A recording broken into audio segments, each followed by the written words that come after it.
आज 14 दिसंबर 2024 को district legal services authority की तरफ से एक बेंच कॉन्स्टिट्यूट किया गया है, जिसमें बेंच की लोकेशन रहेगी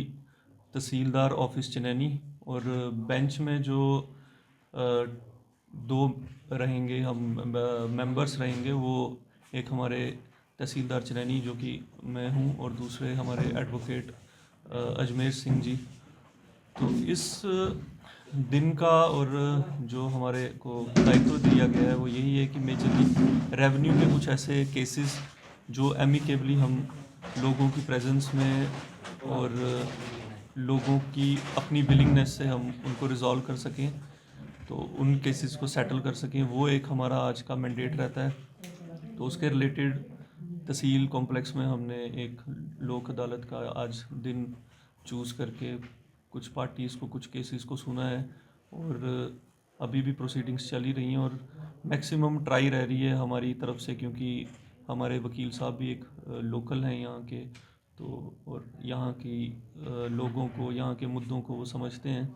तो एक मैक्सिमम ट्राई रह रही है कि एमिकेबली कुछ अपने जो कुछ पार्टीशन के इश्यूज़ हैं लोगों के, कुछ इस तरह के दावे हैं एक दूसरे पे, उनको हम एमिकेबली सॉल्व कर सकें। क्योंकि जो इनका आपसी भाईचारा है, अगर हम एक नॉन फोरम में बैठ के, एक जिस तरह कोर्ट कॉम्प्लेक्स के फोरम से हट के एक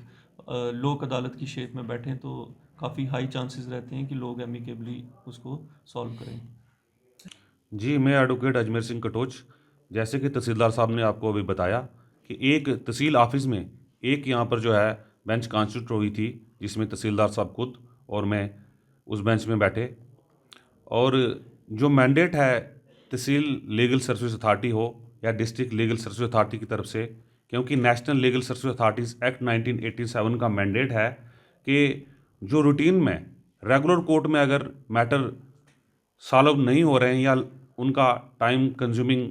ज़्यादा हो रही है, और विलिंगली पार्टीज़ अपने मैटर को अगर लोक अदालत में रिजॉल्व कराना चाहे,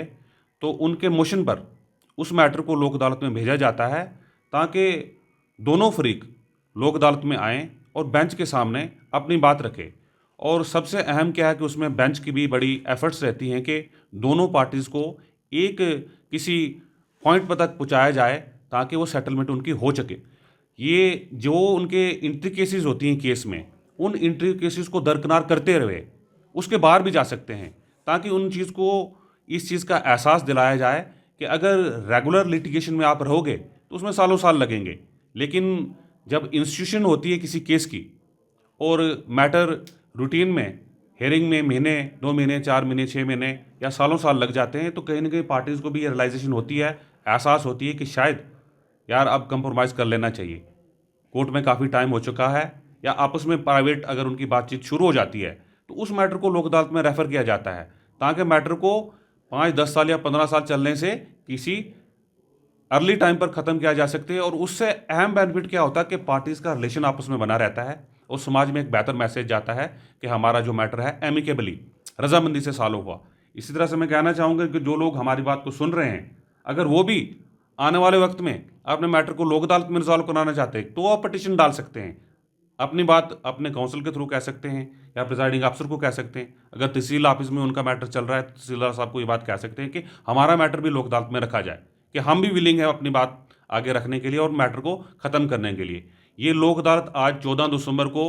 नेशनल लोक अदालत है। इसी तरह से साल में नेशनल लोक अदालत के अलावा भी हर मंथ लोक अदालत होती हैं, तो उसका भी ऑप्शन जो लोग जो है उसका बेनिफिट ले सकते हैं। धन्यवाद।